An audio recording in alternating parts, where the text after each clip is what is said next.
Item ಯಾವುದೇ ಇರಲಿ try ಮಾಡಿ ಆಚಿ ಚಿಕನ್ ಮಸಾಲಾ. ಆರ್ಸಿಬಿ ಅಭಿಮಾನಿಗಳಿಗೆ ಸರ್ಕಾರ ಗುಡ್ ನ್ಯೂಸ್ ನೀಡಿದೆ. ಈ ಬಗ್ಗೆ ಸಚಿವ ರಾಮಲಿಂಗಾರೆಡ್ಡಿ ಅವರು ರಿಯಾಕ್ಟ್ ಮಾಡಿದ್ದಾರೆ. ಅಂದರೆ ಇನ್ಮುಂದೆ IPL ಪಂದ್ಯಗಳು ಚಿನ್ನಸ್ವಾಮಿ ಸ್ಟೇಡಿಯಂನಲ್ಲಿ ನಡೆಯುತ್ತೆ. ಈ ಬಗ್ಗೆ ನಿನ್ನೆ ನಡೆದಂತಹ ಕ್ಯಾಬಿನೆಟ್ ಮೀಟಿಂಗ್ನಲ್ಲಿ ಒಂದು ಅನುಮೋದನೆ ಕೂಡ ಸಿಕ್ಕಿದೆ. ಹೀಗಾಗಿ RCB ಅಭಿಮಾನಿಗಳಿಗೆ ಇದೊಂದು ಗುಡ್ ನ್ಯೂಸ್.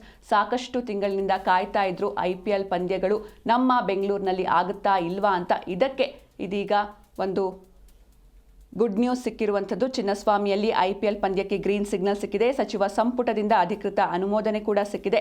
ಸ್ಟೇಡಿಯಂನಲ್ಲಿ ಪಂದ್ಯಾವಳಿಗೆ ಸಂಪುಟ ಅನುಮೋದನೆ ನೀಡಿದೆ. ಇನ್ನು ಕುನ್ಹಾ ವರದಿಯನ್ನು ಆಧರಿಸಿ ಮುಂದಿನ ಕ್ರಮಗಳನ್ನು ಕೈಗೊಳ್ಳೋದಕ್ಕೆ ಅಸ್ತು ಎಂದಿದೆ ಸರ್ಕಾರ. ಷರತ್ತುಬದ್ಧ ಅನುಮತಿಯನ್ನು ನೀಡೋದಕ್ಕೆ ಸರ್ಕಾರ ಸೂಚನೆಯನ್ನು ಕೂಡ ನೀಡಿದೆ. ಬೆಂಗಳೂರಿನಲ್ಲಿ ಈ ಬಗ್ಗೆ ಸಚಿವ ರಾಮಲಿಂಗಾರೆಡ್ಡಿ ರಿಯಾಕ್ಟ್ ಮಾಡಿದ್ದಾರೆ. ಜೊತೆಗೆ ಒಂದಿಷ್ಟು ಗೈಡ್ಲೈನ್ಸ್ ಕೂಡ ಇದೆ. ರಸ್ತೆ ಬದಿ ಟಿಕೆಟ್ ಮಾಡೋದಕ್ಕೆ ಸೂಚನೆಯನ್ನು ಕೂಡ ನೀಡಲಾಗಿದೆ. ಬ್ಯಾರಿಕೇಡ್ ಹಾಕಬೇಕು, ಗೇಟ್ಗಳನ್ನು ಸರಿಯಾಗಿ ಅಳವಡಿಸಿರಬೇಕು, ಹಾಗೆ CCTV ಎಲ್ಲವನ್ನೂ ಕೂಡ ಸರಿಪಡಿಸಿಕೊಳ್ಳೋದಕ್ಕೆ ಸೂಚನೆಯನ್ನು ಸಚಿವ ರಾಮಲಿಂಗಾರೆಡ್ಡಿ ಅವರು ನೀಡಿದ್ದಾರೆ. ಅಂದರೆ ಎಲ್ಲ ರೀತಿ ಸೆಕ್ಯೂರಿಟಿ ಇರಬೇಕು, ಕಳೆದ ಬಾರಿ ಆದಂತೆ ಯಾವುದೇ ಅಹಿತಕರ ಘಟನೆಗಳು ನಡೀಬಾರ್ದು. ಈ ರೀತಿ ಗೈಡ್ಲೈನ್ಸ್ನ ಜೊತೆಗೆ ಈ ಬಾರಿ IPL ಪಂದ್ಯ ಬೆಂಗಳೂರಿನಲ್ಲಿ ನಡೆಯುತ್ತೆ.